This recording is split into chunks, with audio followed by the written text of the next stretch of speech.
about people you can trust. The most important quality is to have authenticity.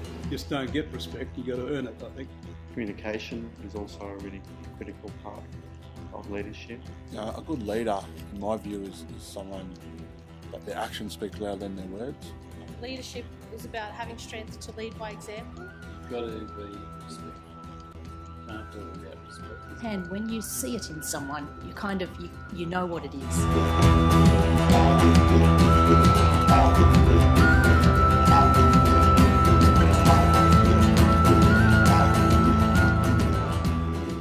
The whole idea of the fellowship started really in connection with Paul Brick. Paul was doing a whole range of things and he was doing them in his own time, but at the same time trying to hold down a job. Paul was wanting to re-establish the Rumballara Football Netball Club, and he was also really deeply involved in financial literacy work and a whole range of other community development initiatives. It was out of that we wanted to try and go away and find some sustainability for Paul, and it was a matter of sitting down one day and trying to figure out how to do that.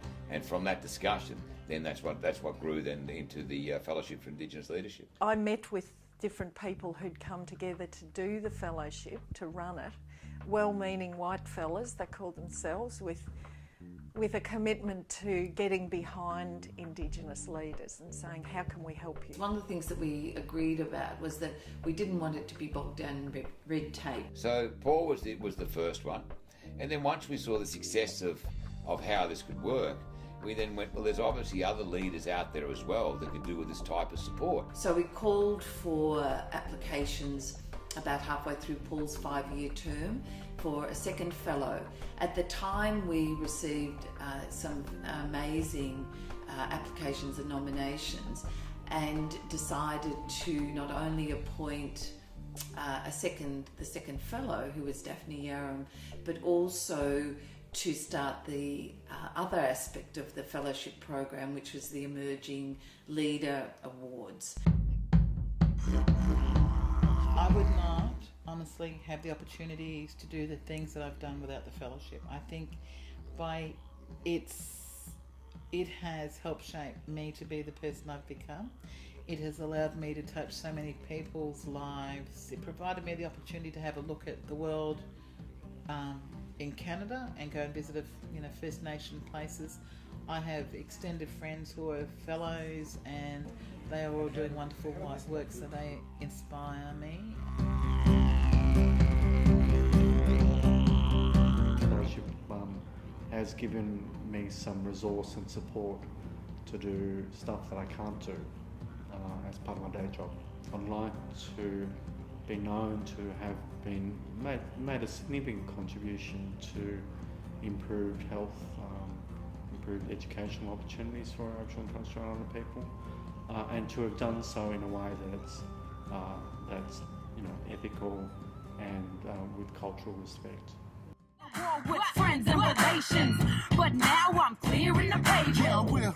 Speaking coming and speaking the realest, I'm one of the illest villains. Running with killers, visible criminals, banging the visual haters are looking for miracles, looking hysterical. Where it really helped me was being able to put on a national tour with Coloured Stone and Young Warriors, and was able to sort of travel around the country and do 5 shows. It was just a great start to be able to, that really helped kickstart the careers of Young Warriors, and also Payback Records. That's something that I'm really passionate about, is opening doors for other people so they can fulfil their potential. What it really meant was a great chance to be able to take risks. That was the key thing about it. I could take a risk of leaving the public service, which I've been in for 10 years. I could take that leap, and knowing that there was a bit of a safety net there for me, that I wasn't going to be completely on my own, so I could take the risk of trying to set up Indigenous Architecture Victoria as its own body to try and pursue the things that we wanted to pursue. But it wasn't until I got older and was at university and started working more with community that I saw the power that architecture could have in helping to continue culture and help demonstrate the importance of place to Aboriginal people. It gave me empowerment, really. It gave me the opportunity to succeed, to learn more about how to manage people, how to lead from in the background, to encourage people to benefit from access.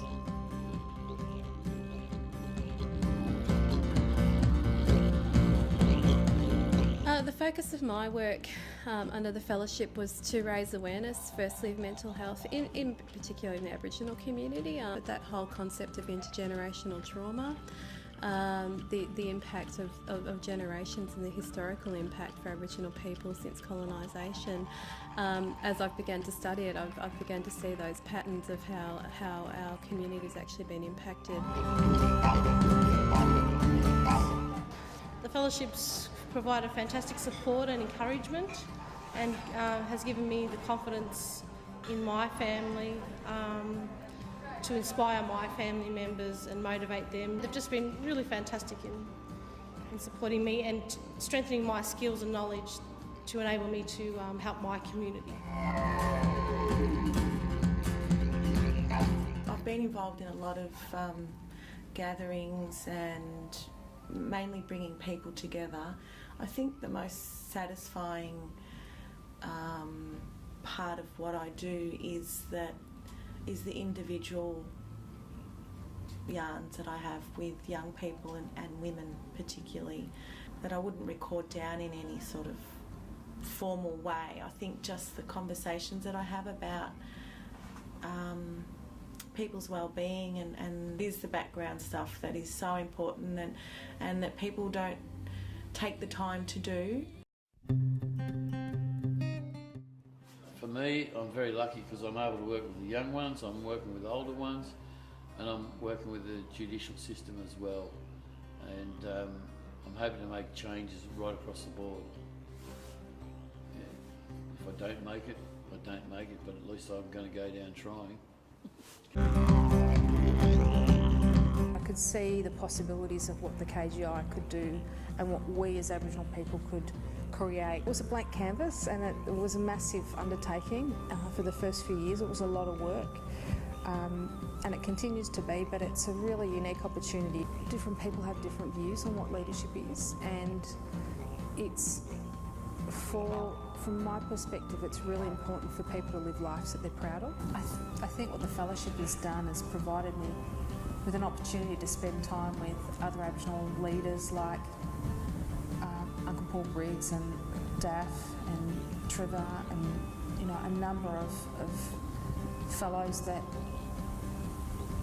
you just really value as people. So to have that chance to learn about how they've kept going and being resilient and patient and kind to themselves. Often this space you can feel very taxed at different points. I was nervous about applying, and it's funny, at that point I think it was a pivotal point, but at that time I didn't realise it was.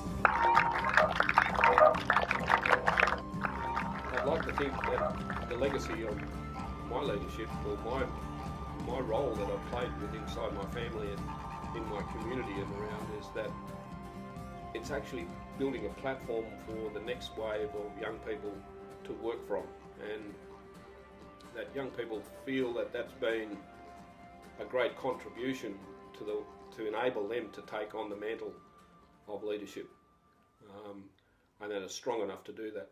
Watching the evolving and the development of those people that have been granted the basically as fellows and also as leaders there, to watch them go away and grow into who they are and what they are.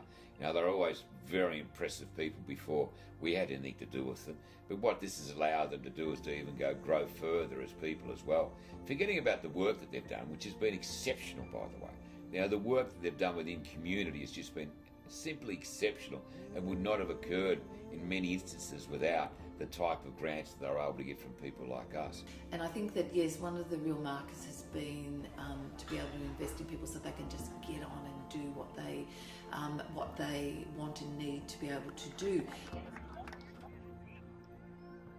I'm just really grateful that the trustees who came together and contributed their own funds, I want to tell them that their legacy is creating wonderful change in our community.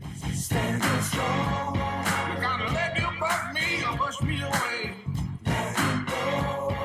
So now you